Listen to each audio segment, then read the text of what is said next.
ভারতসহ ৩০টি দেশে শনাক্ত অতি সংক্রামক অমিক্রন। বাংলাদেশের জন্য আতঙ্কের কিছু নেই। স্বাস্থ্যমন্ত্রীর আগের বারের ধারাবাহিকতায় এবার বললেন প্রধান পররাষ্ট্রমন্ত্রী। পদ্মা সেতু নির্ধারিত সময়ে খুলে দিতে দুই পাড়ে চলছে নদী শাসন। ৩টি জয়েন্ট মুভমেন্টের ঢালাই শেষ। চলতি মাসে সম্পন্ন হচ্ছে বাকি 5টির কাজও।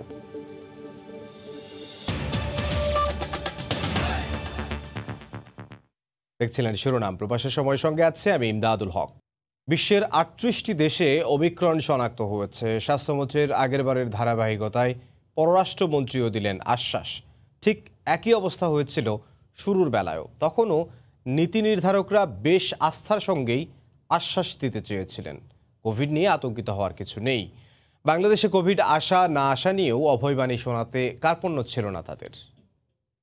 প্রায় 2 লক্ষ লোকে আমরা স্ক্রিনিং করেছি। আমি আপনাদের মাধ্যমে বলতে চাচ্ছি যে এখানে আতঙ্কিত হওয়ার কিছু নাই। It is not a big deal, হইতে পারে, কিন্তু আমাদের এখানে হয় নাই, আর আমরা চাচ্ছি যে এখানে যাতে না হয়। বিশ্বজুড়ে উদ্বেগ জাগানিয়া কোভিডের নতুন ধরন অমিক্রন নিয়ে পররাষ্ট্রমন্ত্রীর এমন বক্তব্য মনে করিয়ে দেয় স্বাস্থ্যমন্ত্রীর প্রায় 21 মাস আগের একটি বক্তব্যকে। 19 ফেব্রুয়ারি 2020 বেশ আস্থার সঙ্গেই কোভিড-19 নিয়ে আতঙ্কিত না হওয়ার পরামর্শ দিয়েছিলেন স্বাস্থ্যমন্ত্রী জাহিদ মালেক।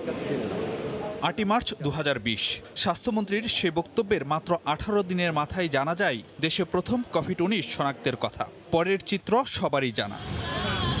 গত পৌনে 2 বছরে দেশে কোভিড-19 শনাক্ত 16 লাখের কাছাকাছি, আর প্রাণহানি 28,000 ছুঁই। কোভিডের 3টি ঢেউয়ে বারবার লকডাউনে গেছে দেশ।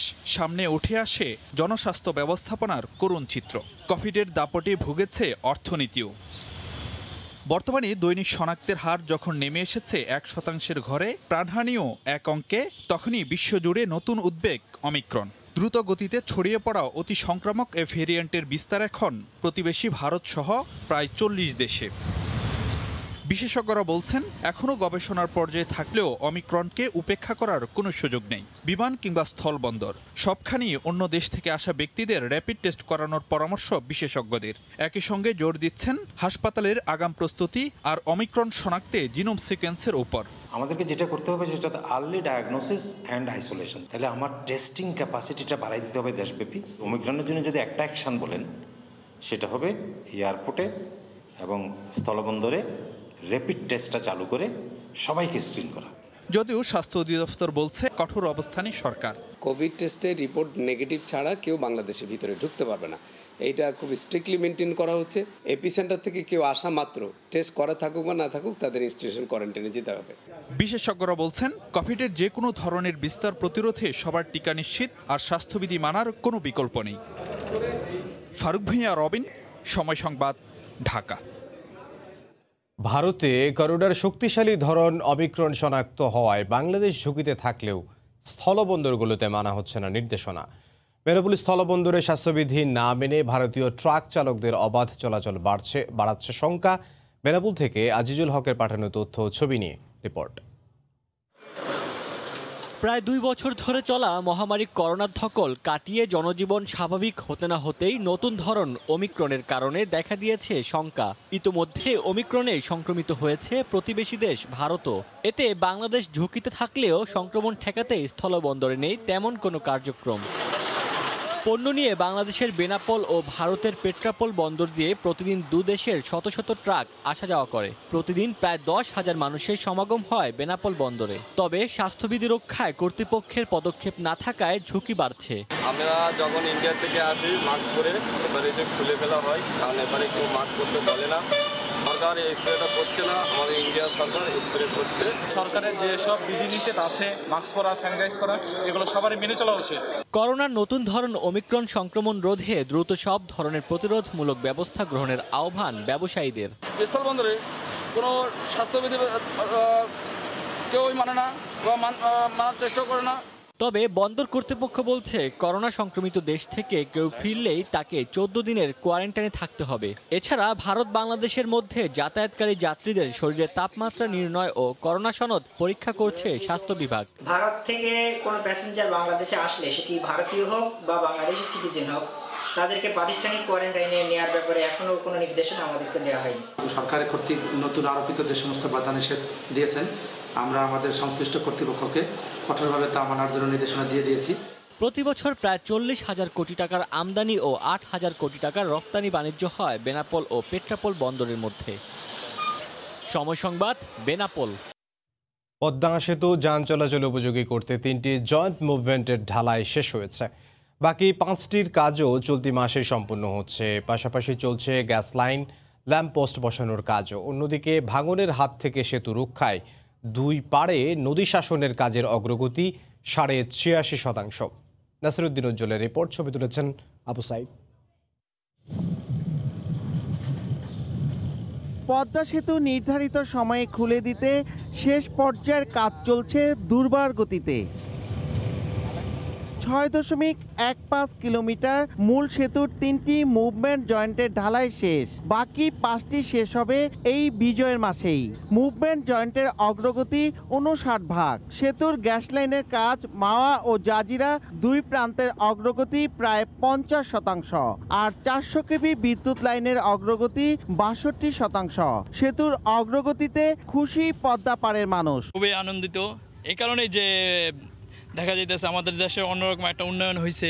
দক্ষিণ অঞ্চলের নিগে অনেক ভালো হয়েছে, অনেক কোটি কোটি মানুষ ভালো চলতে পারবো, সামনে আয় উন্নতি হইব, এটা খুব সুন্দর কাজ করছে। 30 জুন সেতুটি চালুর লক্ষ্যে চলছে এখন চূড়ান্ত পর্যায়ের কাজ। এক্সপানশন জয়েন্ট, আরও কিছু মুভমেন্ট জয়েন্ট, এগুলো টুকটাক কাজ, যদিও ছোটোখাটো কাজ, সময় লাগে, এটা একটু প্রিসিশন ওয়ার্ক, এই কাজগুলো এখন চলতেছে। মাওয়া প্রান্তে নদী শাসনের কাজ চলছে 1.80 কিলোমিটার এলাকায়। ব্লক ও বালুর বস্তা ফেলার উপযোগী করতে ব্যাট তৈরির পাশাপাশি চলছে ড্রেজিং। জাজিরা প্রান্তে চলছে বাকি 1 কিলোমিটার এলাকায় নদী শাসন। নদী শাসন কাজের অগ্রগতি 86.5%। মূল পদ্মা সেতুর অগ্রগতি 95.25%। এখন পুরোদমে চলছে মুভমেন্ট জয়েন্টের কাজ। শরীয়তপুরের জাজিরা থেকে নাসিরউদ্দিন উজ্জ্বল, সময় সংবাদ। ওমিক্রন সংক্রমণের মধ্য দিয়ে দক্ষিণ আফ্রিকায় শুরু হয়েছে করোনা মহামারীর চতুর্থ ঢেউ। প্রতিদিনই আক্রান্ত হচ্ছেন বহু মানুষ। বয়স্কদের পাশাপাশি দেশটির শিশুদের মধ্যেও ওমিক্রনের সংক্রমণ বাড়ার খবর পাওয়া গেছে। দক্ষিণ আফ্রিকার কেপটাউন থেকে মিজানুর রহমান রাসেলের রিপোর্ট। দক্ষিণ আফ্রিকায় গেল সপ্তাহ থেকেই বেড়ে চলছে করোনার সংক্রমণ। মৃতের সংখ্যা কম থাকলেও করোনার নতুন ভ্যারিয়েন্ট ওমিক্রন উদ্বেগজনক হারে বাড়তে থাকায় শঙ্কা দেখা দিয়েছে জনমনে। গেল সপ্তাহের চেয়ে দ্বিগুণ হারে বাড়তে থাকা করোনার সংক্রমণে সবশেষে একদিনে আক্রান্ত হয়েছেন 16,000-এর বেশি মানুষ। বয়স্কদের পাশাপাশি নতুন এই ভ্যারিয়েন্টে আক্রান্ত হচ্ছেন শিশুরাও। সংক্রমণ বাড়তে থাকায় দেশটিতে ফিকে হয়ে যাচ্ছে বড়দিনের উৎসব। এতে পুরো ডিসেম্বর জুড়ে ব্যাপকভাবে লোকসানের আশঙ্কা করছেন প্রবাসী ব্যবসায়ীরা। ক্রিসমাসের শুরুতেই নতুন এই ভাইরাসের আক্রমণের প্রভাব পড়েছে সর্বত্র। নতুন এই ভ্যারিয়েন্টের ধরন ও ক্ষয়ক্ষতি নিয়ে দুশ্চিন্তায় দিন কাটাচ্ছি। সামনে বড়দিন উপলক্ষে ব্যবসা বাণিজ্য ভালো হওয়ার কথা থাকলেও ব্যবসা বাণিজ্যে আর্থিক মন্দা বিরাজ করছে। এই নতুন ভ্যারিয়েন্ট যদি মহামারী আকারে ছড়িয়ে পড়ে যায়, ব্যবসায়িকভাবে আর্থিক ক্ষতির আশঙ্কা করছে।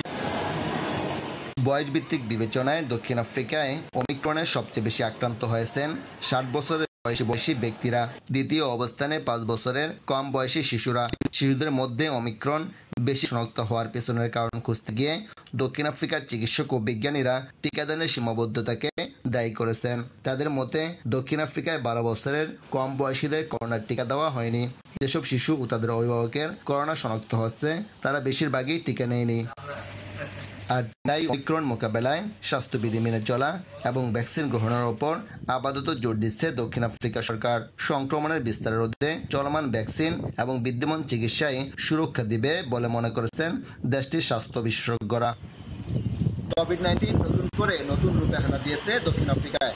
চতুর্থ ধাপের এই সংক্রমণ মহামারী আকারে ছড়িয়ে পড়লে ক্রিসমাসের এই মাসে বড় আকারের আর্থিক লোকসানের শিকার হবেন দেশটিতে বসবাসরত প্রবাসী বাংলাদেশি ব্যবসায়ীরা।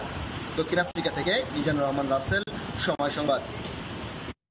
এদিকে করোনার নতুন ভ্যারিয়েন্ট ওমিক্রন মোকাবেলায় বেশ কঠোর অবস্থানে পর্তুগাল। দেশটিতে ভ্রমণে করোনা টেস্ট বাধ্যতামূলক করার পাশাপাশি স্থগিত করা হয়েছে বর্ষবরণের সব কনসার্ট। বড়দিন উদযাপনেও আসতে পারে বিধিনিষেধ। লিসবন থেকে সে খবর জানাচ্ছেন তারিকুল হাসান আশিক। গত 30 এরপর একটি ক্লাবের 13 ফুটবলারের শরীরে করোনার অমিক্রন ভ্যারিয়েন্ট শনাক্তের পরই নড়েচড়ে বসে পর্তুগিজ প্রশাসন। আইসোলেশনে নেওয়া হয় তাদের সংস্পর্শে আসা শতাধিক ব্যক্তিকে। এরপর তাদের মধ্যে থেকে আরও 5 জনের শরীরে শনাক্ত হয় অমিক্রন। সংক্রমণ ঠেকাতে 1 ডিসেম্বর থেকে পর্তুগাল প্রবেশে করোনার নেগেটিভ সার্টিফিকেট বাধ্যতামূলক করার পাশাপাশি বেশ শক্ত অবস্থানে যায় কস্তা প্রশাসন। গত 2 দিনে নেগেটিভ সার্টিফিকেট ছাড়া যাত্রী বহন করায় কয়েকটি এয়ারলাইন্সকে বিপুল অর্থ জরিমানার পাশাপাশি অর্ধশতাধিক যাত্রীকে নগদ অর্থ জরিমানা করা হয়। এছাড়া বড়দিন ও নববর্ষ উদযাপনকে কেন্দ্র করে সংক্রমণ ঠেকাতেও এক পৌর এলাকা থেকে অন্য পৌর এলাকায় ভ্রমণের ক্ষেত্রেও বিধিনিষেধ আরোপের ইঙ্গিত দেন পর্তুগিজ প্রধানমন্ত্রী অ্যান্তোনিও কস্তা। এছাড়া খ্রিস্টীয় নববর্ষের সব ধরনের কনসার্ট বাতিল করতে নির্দেশ দেওয়া হয়েছে। পাশাপাশি রোববার থেকে 50 ঊর্ধ্ব নাগরিকদের বুস্টার ডোজ দেওয়া শুরু করছে পর্তুগাল। এখনও আফ্রিকার কয়েকটি কারো সাথে ফ্লাইট বন্ধের ঘোষণা দেয়নি দেশটি, তবে অপ্রয়োজনীয় ভ্রমণ এড়িয়ে চলার পরামর্শ সংশ্লিষ্টদের। তারিকুল হাসান আশিক, সময় সংবাদ, লিসবন, পর্তুগাল। ওমিক্রন মোকাবিলায় নানা সতর্কতামূলক পদক্ষেপ গ্রহণ করতে শুরু করেছে মধ্যপ্রাচ্যের দেশ কুয়েত। সবাইকে দ্রুত টিকার আওতায় আসার আহ্বান জানিয়েছে দেশটির প্রশাসন। কুয়েত থেকে শরীফ মোহাম্মদ মিজানুর রহমানের পাঠানো তথ্য ও ছবিতে রিপোর্ট। ওমিক্রন আতঙ্ক ছড়িয়ে পড়েছে পুরো বিশ্বে। সংক্রমণ রোধে ভ্রমণ নিষেধাজ্ঞা সহ নানা নির্দেশনা জারি করেছে দেশ। কুয়েতেও দক্ষিণ আফ্রিকায় শনাক্ত হওয়া করোনার নতুন ভ্যারিয়েন্ট থেকে বাঁচতে নেওয়া হচ্ছে নানা পদক্ষেপ। ভ্রমণ নিষেধাজ্ঞা আরোপ করে স্থানীয় নাগরিক ও সকল অভিবাসীকে সতর্কতা অবলম্বন সহ সরকারের নির্দেশনা মেনে চলতে আহ্বান জানিয়েছে প্রশাসন। এদিকে গেল 1.5 বছরে ব্যবসা বাণিজ্যের ক্ষতি কাটিয়ে উঠতে না উঠতেই ফের সংকটের শঙ্কায় উদ্বেগ বাড়ছে স্থানীয় সহ প্রবাসী বাংলাদেশিদের মাঝে। তবে সরকারের উদ্যোগে কিছুটা হলেও স্বস্তি প্রকাশ করেছেন তারা। ওমিক্রন আসার আভাস দেখতে পাচ্ছি। আমরা প্রবাসী যারা এখানে অবস্থান করছি, কুয়েত সরকারের যে আইন কানুন, কুয়েত সরকারের যে রুল, সে রুল আমরা মেনে চলবো। সচেতন থাকবেন, আরেকজনকে সচেতন রাখবেন। যেহেতু অন্য কারো কথা শুনে বা বিভিন্ন ফেসবুকে আনাগোনা না করে সত্যটা আপনার খুঁজে নেবেন। ওমিক্রনের যে আগমন শুরু হইতেছে, ঘটতেছে, তো সেই সুবাদে আপনারা সবাই এই দেশের সরকারের আইন এবং সরকারের যে স্বাস্থ্যবিধি যে আইন কানুন দিবে সেগুলো মেনে চলবেন। আমরা সবাই এই দেশের আইন কানুনকে শ্রদ্ধা করি। এদিকে ওমিক্রনকে মোকাবেলায় সবাইকে সতর্ক থাকার পাশাপাশি গুজবে কান না দেওয়ার পরামর্শ দিয়েছে সরকার। টিকাদান কর্মসূচি সহ স্বাস্থ্যসেবা আরো গতিশীল করার পাশাপাশি প্রয়োজনে বুস্টার ডোজ গ্রহণেরও পরামর্শ দিচ্ছে স্বাস্থ্য বিশেষজ্ঞরা। সময় সংবাদ, কুয়েত। করোনা মহামারীর মধ্যেও বাংলাদেশিদের জন্য সুখবর দিল ইতালি। শ্রমিক সংকট মেটাতে কৃষি ও স্পন্সর ভিসায় নতুন করে আরও 80,000 শ্রমিক নেওয়ার ঘোষণা দিয়েছে দেশটি। 2022 সালের জন্য এই ভিসা চালু হবে। ইতালির ভেনিস থেকে মাকসুদ রহমানের পাঠানো তথ্য ছবি নিয়ে রিপোর্ট। 2022 সালে ইতালিতে প্রবেশের সুযোগ পেতে যাচ্ছে 80,000 বিদেশি শ্রমিক। সম্প্রতি ইতালির স্বরাষ্ট্রমন্ত্রী গণমাধ্যমে বিষয়টি তুলে ধরে এক বিবৃতি প্রকাশ করেন। আগামী সপ্তাহে এ বিষয়ে চূড়ান্ত গেজেট প্রকাশের কথা রয়েছে। প্রাথমিকভাবে বাংলাদেশ, আলজেরিয়া, আইভরি কোস্ট, মিশর, এল সালভাদর, বসনিয়া, হার্জেগোভিনা, দক্ষিণ কোরিয়া, তিউনেশিয়া এবং আরও বেশ কিছু দেশ থেকে এসব শ্রমিক নেবে ইতালি সরকার। তবে কোন ক্যাটাগরিতে কত শ্রমিক নেওয়া হবে তা এখনও স্পষ্ট করা হয়নি। কৃষি, নির্মাণ, পরিবহন, পর্যটন ও উৎপাদনশীল খাতের জন্য স্থায়ী ও মৌসুমী কাজের ভিত্তিতে এই শ্রমিক নেবে ইতালি সরকার। এমন সিদ্ধান্তকে বাংলাদেশিদের জন্য বড় সুযোগ হিসেবে দেখছেন প্রবাসীরা।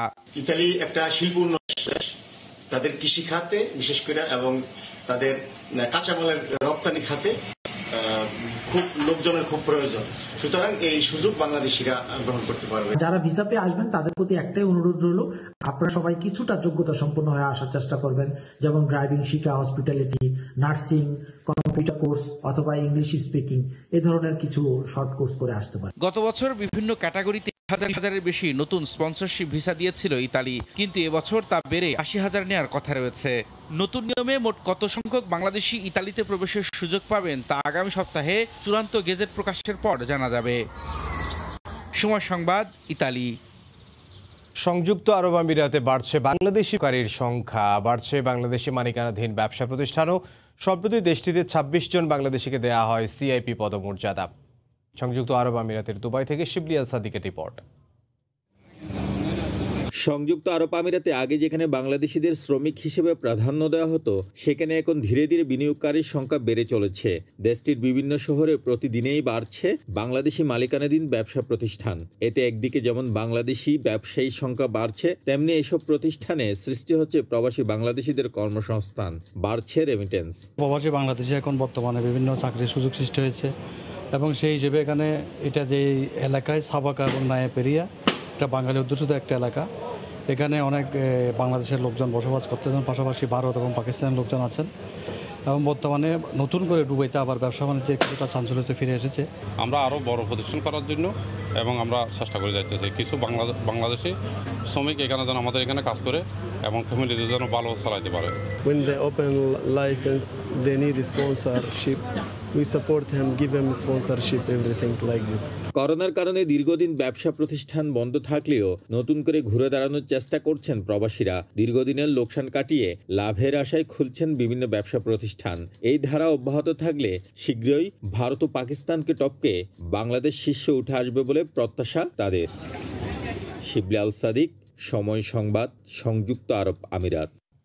একসঙ্গে গাঁট ছড়া বাঁধলেন ৩৪ বরকনে। ঘোড়ায় চড়ে তাদের রাজকীয় বেশ নজর কাড়ে সবার।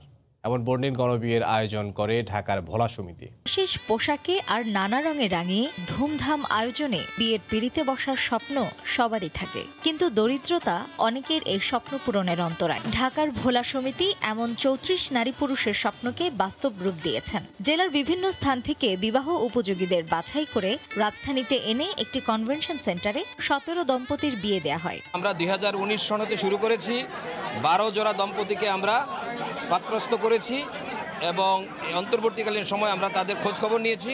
তাদের যেখানে যেইটার সমস্যা, তাদের বাচ্চা হয়েছে, বিভিন্নভাবে আমরা সহযোগিতা করে আসছি। বিবাহ পরবর্তী জীবনযাপনের জন্য আর্থিক সহায়তা দেয়া হয় নবদম্পতিদের। এতে তারা সন্তোষ প্রকাশ করেন। আমাদের দোয়া কামনা নিয়ে আমি সংসারটা সুন্দর করে সাজাতে চাই। আজকে আমার খুব ভালো লাগতেছে, আর এভাবে বিয়ে হচ্ছে আরো, তার জন্য আরো আনন্দিত। ভোলা সমিতির এমন আয়োজন আর সহায়তা সুন্দর আগামীর স্বপ্ন দেখায় নবযুগলকে। মার্জিয়া শ্রেয়া, সময় সংবাদ। বিসিবি প্রেসিডেন্ট নাজমুল হাসান পাপন জানিয়েছেন, জাতীয় দলের কোচ হিসেবে রাসেল ডমিঙ্গোর ভবিষ্যৎ নির্ধারণ হবে জানুয়ারিতে। খেলোয়াড়দের সঙ্গে কোচের দূরত্বের বিষয়টিও জানা আছে দাবি করে বোর্ড সভাপতি বলেন, বিশ্বকাপ ব্যর্থতায় ডমিঙ্গোর খুব একটা দায় নেই। জানুয়ারিতে নির্বাচকদের বিষয়ে সিদ্ধান্ত হবে বলে জানান পাপন। বিশ্বকাপের পর কিছুদিন রাগঢাক থাকলেও এখন রাসেল ডোমিঙ্গো আর ক্রিকেট বোর্ডের দূরত্বের খবরটা দিবালোকের মতো সত্য। ক্রিকেটারদের সঙ্গে তার আচরণ এবং সিদ্ধান্ত যে বুমেরাং হয়েছে তা বিভিন্ন ম্যাচে দেখা গেছে সংযুক্ত আরব আমিরাতে। দেশে ফিরে তাই পাকিস্তানের বিপক্ষে দলের দায়িত্বে থাকলেও খর্ব করা হয়েছে তার সর্বময় ক্ষমতা। তাই ধারণা করা হয়েছিল এটাই হয়তো লাল সবুজের সঙ্গে তার শেষ ড্রেসিং রুমে থাকা। কিন্তু বোর্ড প্রেসিডেন্টের কথায় পাওয়া গেল না তেমন কিছুর আভাস। আমরা তাকে কিন্তু অলরেডি এক্সটেনশন দিয়েছি। তাকে নিয়ে এই মুহূর্তে যদি জিজ্ঞেস করেন, চিন্তা ভাবনা আগে যা ছিল তাই আছে। We are waiting. তবে রাসেল ডোমিঙ্গোকে নিয়ে যে মুগ্ধতা ছিল বিশ্বকাপের আগেও, সেটাই যে ভাটা পড়েছে তা বোঝাই যাচ্ছে। তদন্ত রিপোর্টের জন্য তাই অপেক্ষা বিসিবি বসের। এরপর নিজেই হস্তক্ষেপ করবেন বিষয়টাতে। ইনফর্মালি আমি কিছু জালাল ভাইয়ের কাছ থেকে কিছু ইনফরমেশন নেওয়ার চেষ্টা করেছি, বাট রিয়েলিটি হচ্ছে আহামরি তেমন কিছু পাওয়া যায় না। Nothing related to coaching staff. এই ইনভেস্টিগেশন ইজ নট এনাফ। আমার ধারণা, আমার নিজেরও ইন্টারভিউ করা উচিত। জানুয়ারিতে আমরা ডিসিশন নিব। আমাদের এই মাসটাও হাতে সময় আছে, এই একটু সময় বেয়ার করতে হবে আপনাদের। খড়গটা শুধু কোচের উপর নামলে তা যে যথাযথ হবে না তা মানছেন প্রেসিডেন্ট নিজেও। ক্রিকেটার নির্বাচনের নামে দায়িত্বপ্রাপ্তরাও যে সেরাটা দিতে পারছেন না তা নিয়েও ভাবনা আছে বোর্ডের। তবে আপাতত বেনিফিট অফ ডাউট পাচ্ছেন নান্নুর নেতৃত্বাধীন নির্বাচক প্যানেল। ওয়ার্ল্ড কাপের পরে probably they found it this is the right time. আমাদের যে সমস্ত জায়গায় উইক পয়েন্ট আছে এগুলোকে একটু ঝালাই করে নেওয়া, এবং সেই দিক দিয়ে যদি চিন্তা করে দেখেন আপনি, আমার মনে হয় তারা করছে, এখন যা করছে ম্যাক্সিমামই এক্সপেরিমেন্ট। ভালো খারাপ এটা কিন্তু এখন বোঝা যাবে না, কিন্তু ওরা একটা এক্সপেরিমেন্ট করছে বলে আমার ধারণা। দে আর ডুইং সাম এক্সপেরিমেন্টস। তাদেরকে অন্তত মাসখানেক সময় দেওয়া যেতে পারে। তারপর একটা জায়গায় যদি দেখি ওরা স্টেডি না হয়, তখন ডেফিনেটলি আমাদেরকে ইন্টারফেয়ার করতেই হবে। ক্রিকেটারদের সামাজিক যোগাযোগ মাধ্যম ব্যবহার নিয়েও অসন্তোষ ঝরে পড়ল নাজমুল হাসান পাপনের কণ্ঠে। ক্রিকেটার সমর্থক দুই পক্ষকেই আরও সহনশীল হওয়ার পরামর্শ বিসিবি বসের। এখন সোশ্যাল মিডিয়ার প্রেশারটাও তো একটা বিরাট প্রেশার হয়ে দাঁড়াচ্ছে দেখি প্লেয়ারদের জন্য। এটা থেকে তো বেরোতে হবে। মানে আমার কথা হচ্ছে এদের এগেনস্টে বলার কোনো প্রশ্নই ওঠে না। নিয়ন মোহাইমিন, সময় সংবাদ, ঢাকা। এ পর্যায়ে শীর্ষ সংবাদগুলো জানিয়ে দিচ্ছি আরও একবার। ভারতসহ ৩৮টি দেশে শনাক্ত অতি সংক্রামক অমিক্রন। বাংলাদেশের জন্য আতঙ্কের কিছু নেই, স্বাস্থ্যমন্ত্রীর আগের বারের ধারাবাহিকতায় এবার বললেন পররাষ্ট্রমন্ত্রী। এই ছিল প্রবাসের সময়। সঙ্গে থাকুন সময়।